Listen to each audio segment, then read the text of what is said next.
আসসালামু আলাইকুম রহমতুল্লাহ। আমাদের আরেকটি প্রশ্ন ছিল কুয়েত থেকে তারা মিয়া ভাই প্রশ্ন করেছেন যে এক লোক খারাপ ছিল, এখন ভালো হলে আল্লাহ রাব্বুল আলামিন তার তওবা কবুল ও গুনাহ মাফ করবেন কিনা? অবশ্যই আল্লাহ রাব্বুল আলামিন গফুরুর রহিম।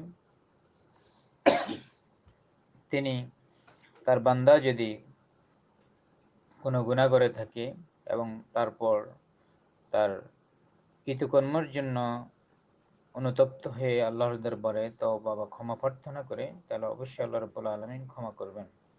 তবে শিরকের ব্যাপারে নয়। যদি কেউ আল্লাহর সাথে শিরক করে, সেই কবিরা গুনার ব্যাপারে আল্লাহ রাব্বুল আলামিন মাফ করবেন না। এটা কোরআনে সুস্পষ্ট এসেছে, ইন্নাল্লাহা লা ইয়াগফিরু আন ইউশরাকা বিহি ওয়া ইয়াগফিরু মা দুনা যালিকা লিমান ইয়াশা।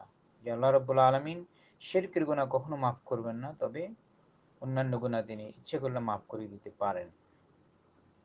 সেটা তওবা আমাদের হতে হবে তওবাতান নাসুহা, অর্থাৎ যেই তওবা আমরা এমনভাবে করব যে নিজে কৃতকর্মের জন্য কান্নাকাটি করে, এবং সেই তওবার মূলত কয়েকটি শর্তের মধ্যে অন্যতম দুইটি শর্ত হলো যে কৃতকর্মের জন্য অবশ্যই ক্ষমা প্রার্থনা করা, কায়ামানো চিত্তে এবং অন্তরে আল্লাহর দরবারে ক্ষমা প্রার্থনা করা।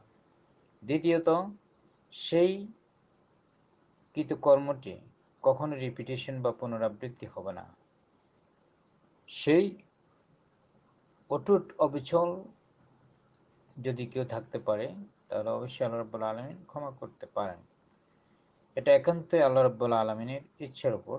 কিন্তু কোরআনের আলোকে আমরা বলতে পারি শিরক ছাড়া আল্লাহ রাব্বুল আলামিন অন্যান্য গুনাহ মাফ করে দিবেন।